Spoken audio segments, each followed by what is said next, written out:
तो रहा था, पता नहीं पड़ चुका कि नहीं पड़ चुका, मतलब पूरा हुआ कि नहीं हुआ। ठीक, ये चीज़।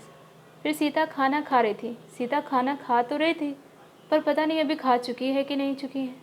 ठीक, तो जहाँ पे ये हो कि काम के पूर्ण होने का मतलब समय का ज्ञान ना हो, या वो पूरा हुआ है कि नहीं इसकी जानकारी ना हो, तो वो किस में आ जाएगा, हमारा अपूर्ण भूत में आ जाएगा। अब है हमारा संदिग्ध भूत। इसमें क्या है, भूतकाल में काम के पूरा होने में संदेह हो, यानी काम जो है वो भूतकाल में हुआ होगा कि नहीं हुआ होगा, इसमें संदेह हो। ठीक है, तो उसको हम किस में रखेंगे, संदिग्ध भूत में रखेंगे, संदिग्ध भूतकाल में रखेंगे। उदाहरण देखते हैं, राम गया होगा। ठीक, राम गया होगा यानी राम हो सकता है चला गया हो। ठीक है, अब पता नहीं गया कि नहीं गया। ठीक, सीता ने किताब खरीदी होगी। अब खरीद तो लेनी चाहिए थी, उसको खरीदनी भी थी, अब पता नहीं उसने खरीदी कि नहीं खरीदी, तो ये संदिग्ध भूत में हो जाएगा। ठीक है, तो यहाँ पे अगर आप देखेंगे, यहाँ पे मैंने लिखा है संदिग्ध वर्तमान में।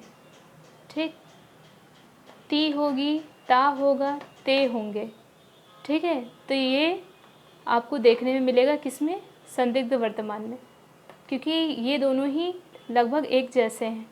ठीक है, बस यहाँ पे गया होगा, खरीदी होगी, लेकिन यहाँ वर्तमान में क्या होता है, संदिग्ध वर्तमान में ती होगी, यानी वो सोती होगी, वो खाती होगी। ठीक, तो ऐसा जो आएगा वो हमारा किस में आ जाएगा, संदिग्ध वर्तमान में आ जाएगा। ठीक है, फिर है हेतु हेतु मत भूतकाल। पढ़ने के साथ अपने नोट्स ज़रूर बना लीजिए, ताकि चीज़ें आपको बेहतर तरीके से समझ में आएँ।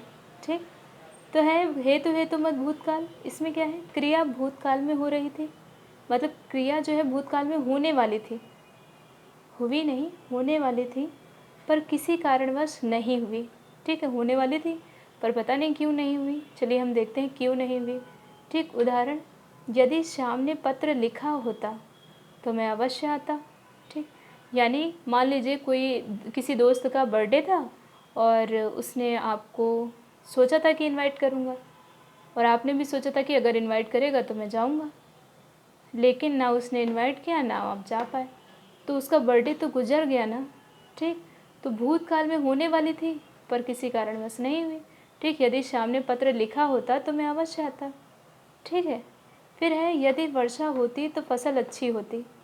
ठीक, यानी वर्षा जो है अच्छी नहीं हुई है, और वर्षा क्या है, हो चुकी है। ठीक, यानी पूरी हो चुकी है, तो यदि वर्षा अच्छी होती तो फसल अच्छी होती। ठीक है, तो इस कारण क्या है, क्रिया जो है भूतकाल में होने वाली थी लेकिन वो किसी कारणवश नहीं हुई, यानी फसल अच्छी होने वाली थी और किसी कारणवश नहीं हुई। ठीक है, तो ये हमारा जो भूतकाल है और उसके प्रकार हैं वो समाप्त होता है। इसके आगे हम वर्तमान काल उसके भविष्य काल के बारे में पढ़ेंगे और उसके प्रकारों के बारे में अध्ययन करेंगे। और अगर आपको वीडियो अच्छी लगी हो तो वीडियो को लाइक कर दीजिएगा और चैनल को सब्सक्राइब कर लीजिएगा, दोस्तों के साथ शेयर कर लीजिएगा। Thank you.